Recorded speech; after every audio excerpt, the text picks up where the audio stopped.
ಅಧ್ಯಾಯ 3. ದೇವರೊಂದಿಗೆ ನಡೆಯುವುದು. ಹನೋಕನು ದೇವರೊಂದಿಗೆ ಅನ್ಯೋನ್ಯವಾಗಿ ನಡೆದುಕೊಳ್ಳುತ್ತಾ ಇರುವಾಗ ದೇವರು ಅವನನ್ನು ಕರೆದುಕೊಂಡದ್ದರಿಂದ ಕಾಣದೆ ಹೋದನು. ಆದಿಕಾಂಡ 5ನೇ ಅಧ್ಯಾಯ 24ನೇ ವಾಕ್ಯ. ಮನುಷ್ಯನು ದೇವರೊಂದಿಗೆ ನಡೆಯುವುದಕ್ಕೂ ಮಾತನಾಡುವುದಕ್ಕೂ ಸೃಷ್ಟಿಸಲ್ಪಟ್ಟಿದ್ದಾನೆ. ದೇವರೊಂದಿಗೆ ನಡೆಯುವುದು ಎಂದರೆ ಮನುಷ್ಯನ ಜೀವಿತದ ಸಾರ್ಥಕತೆ ಎಂದೇ ಅರ್ಥ. ಅದು ಶ್ರೇಷ್ಠವಾದ ಉತ್ತಮವಾದ ಜೀವಿತ.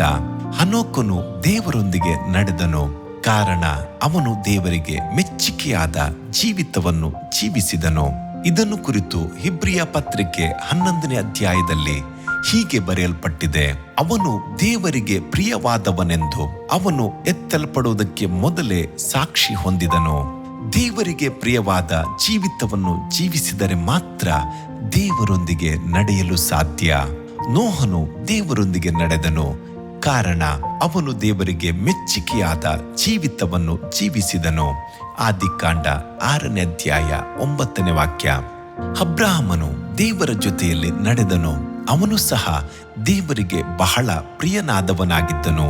ಆದಿಕಾಂಡ 17ನೇ ಅಧ್ಯಾಯ 1ನೇ ವಾಕ್ಯ. ಹೌದು, ದೇವರು ಮನುಷ್ಯನನ್ನು ತನ್ನೊಂದಿಗೆ ಮಾತನಾಡುವುದಕ್ಕಾಗಿಯೂ ನಡೆಯುವುದಕ್ಕಾಗಿಯೂ ಸೃಷ್ಟಿಸಿದನು. ದೇವರು ನಮ್ಮೊಟ್ಟಿಗೆ ನಡೆಯಲು ಮಾತನಾಡಲು ಇಷ್ಟಪಡುತ್ತಾನೆ. ದೇವರೊಂದಿಗೆ ಅನ್ಯೋನ್ಯತೆಯಿಂದಿರುವುದು ನಡೆಯುವುದು ಅತಿ ಸಂತೋಷವನ್ನುಂಟು ಮಾಡುವಂಥದ್ದು ಆಗಿದೆ.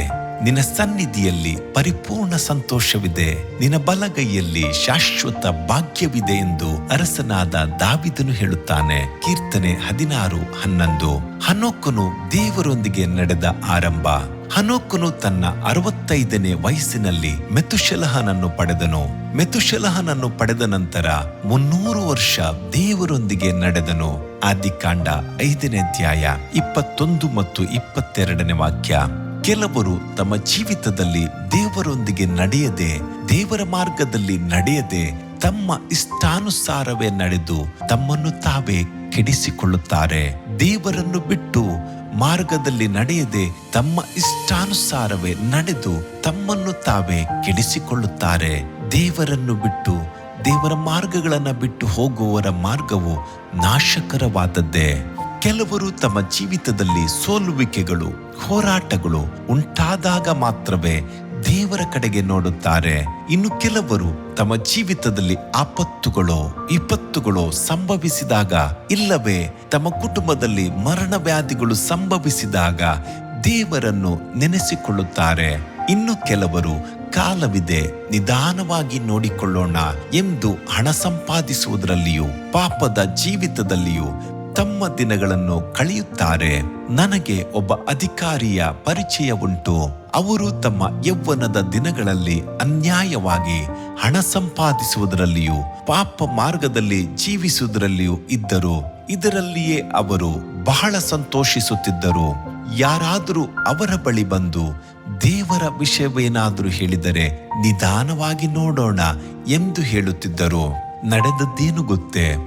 ಅವರು ತಮ್ಮ ಉದ್ಯೋಗವನ್ನು ಮಧ್ಯದಲ್ಲಿಯೇ ಬಿಡಬೇಕಾಯಿತು. ಕಾರಣ ಒಂದರ ಹಿಂದೆ ಒಂದು ಕಾಯಿಲೆಗಳು ಅವರಿಗೆ ಬಂದವು. ಈಗ ಅವರಿಗೆ ಬೈಬಲ್ ಓದಬೇಕೆನಿಸಿತು, ಆದರೆ ದೃಷ್ಟಿ ಇಲ್ಲವಾಯಿತು. ಪ್ರಾರ್ಥನೆ ಮಾಡಬೇಕೆನ್ನಿಸಿತು, ಆದರೆ ಅವರ ಮನಸ್ಸು ಸ್ಥಿರವಾಗಿರಲಿಲ್ಲ. ಅವರ ಪರಿಸ್ಥಿತಿ ದಿನೇ ದಿನೇ ಮೋಸಕರವಾಗಿತ್ತು. ಅವರ ಜೀವನ ಶೀಘ್ರವಾಗಿಯೇ ಮುಗಿದು ಹೋಯಿತು. ದೇವ ಮಗುವೆ, ನಿನ್ನ ಮನಸ್ಸಿನಲ್ಲಿ ತಪ್ಪಿತಸ್ಥ ಮನೋಭಾವವು ಉಂಟಾದರೆ, ನಿಮ್ಮ ಜೀವನದಲ್ಲಿ ಸಂತೋಷವು ಕಡಿಮೆಯಾದರೆ, ತಕ್ಷಣವೇ ನೀನು ದೇವರನ್ನು ನೋಡಿ ನಿನ್ನ ಪಾಪಗಳನ್ನು ಅರಿಕೆ ಮಾಡು. ಆತನಿಂದ ಸಂತೋಷವನ್ನ ಪಡೆದುಕೋ.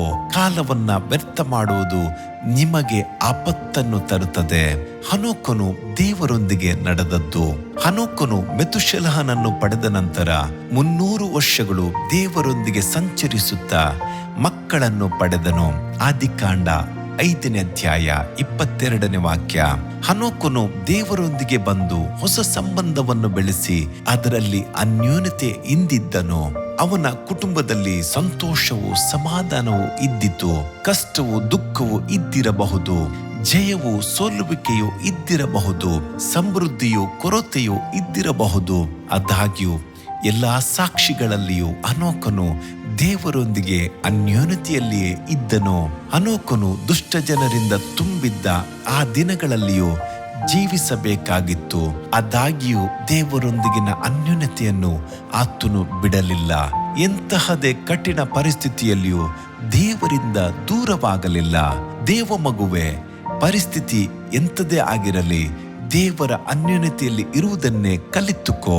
ನಾವು ಜೀವಿಸುತ್ತಿರುವ ಈ ಲೋಕವು ಪಾಪದಿಂದ ತುಂಬಿದೆ. ಒಬ್ಬನು ಕೆಟ್ಟು ಹೋಗುವುದಕ್ಕೆ ಲೋಕದಲ್ಲಿ ನೂರಾರು ಮಾರ್ಗಗಳಿವೆ. ಆದರೆ ಎಂಥದೇ ಪರಿಸ್ಥಿತಿ ಇರಲಿ, ದೇವರ ಮಕ್ಕಳಾಗಿಯೇ ಜೀವಿಸಬೇಕು. ಸಮುದ್ರದಲ್ಲಿ ಮೀನು ಉಪ್ಪು ನೀರಿನಲ್ಲಿದ್ದರೂ ಸಮುದ್ರದ ಮೀನಿನಲ್ಲಿ ಉಪ್ಪು ಇರುವುದಿಲ್ಲ. ಅದನ್ನು ಪಕ್ವಪಡಿಸಿ ತಿನ್ನುವಾಗ ಖಂಡಿತವಾಗಿ ಉಪ್ಪು ಬೆರೆಸಲೇಬೇಕು. ಹಾಗೆಯೇ ಲೋಕದ ದುಷ್ಟ ಕಾರ್ಯಗಳಲ್ಲಿ, ಪಾಪ ಮಾರ್ಗದಲ್ಲಿ ಜೀವಿಸದೆ, ಕಳಂಕವಿಲ್ಲದೆ ಪರಿಶುದ್ಧ ಜೀವಿತವನ್ನ ಜೀವಿಸಲು ನಿನ್ನನ್ನು ಪಕ್ವಪಡಿಸಿಕೊಳ್ಳಲೇಬೇಕು. ಹನೋಕನ ಜೀವನದ ಪರಿಶುದ್ಧತೆ. ಹನೋಕನು ದೇವರೊಂದಿಗೆ ಸಂಚರಿಸುತ್ತಿದ್ದುದರಿಂದ ಕಾಣದೆ ಹೋದನು. ಆದಿಕಾಂಡ 5ನೇ ಅಧ್ಯಾಯ 24ನೇ ವಾಕ್ಯ. ಹೌದು, ಹನೋಕನ ಜೀವನ ಪರಿಪೂರ್ಣವಾಗಿತ್ತು. ಇವನು ದೇವರೊಂದಿಗೆ ಸಂಚರಿಸುತ್ತಿದ್ದುದರಿಂದ ದೇವರು ಅವನನ್ನು ಕರೆದುಕೊಂಡನು. ಅವರು ಯೋಗ್ಯರಾಗಿರುವುದರಿಂದ ಶುಭ್ರ ವಸ್ತ್ರಗಳನ್ನು ಧರಿಸಿಕೊಂಡು ನನ್ನೊಡನೆ ನಡೆಯುವರು. ಪ್ರಕಟಣೆ 3ನೇ ಅಧ್ಯಾಯ 4ನೇ ವಾಕ್ಯ. ದೇವ ಮಗುವೆ, ಈ ಲೋಕದಲ್ಲಿ ದೇವರ ಮಾರ್ಗದಲ್ಲಿ ನಡೆಯುವ ಪ್ರತಿಯೊಬ್ಬ ದೇವರ ಮಕ್ಕಳು ಮರಣದ ನಂತರ ದೇವರ ರಾಜ್ಯದಲ್ಲಿ ದೇವರೊಂದಿಗೆ ನಡೆಯುವ ಭಾಗ್ಯವನ್ನ ಹೊಂದುವರು. ಹಲ್ಲೆಲೂಯಾ.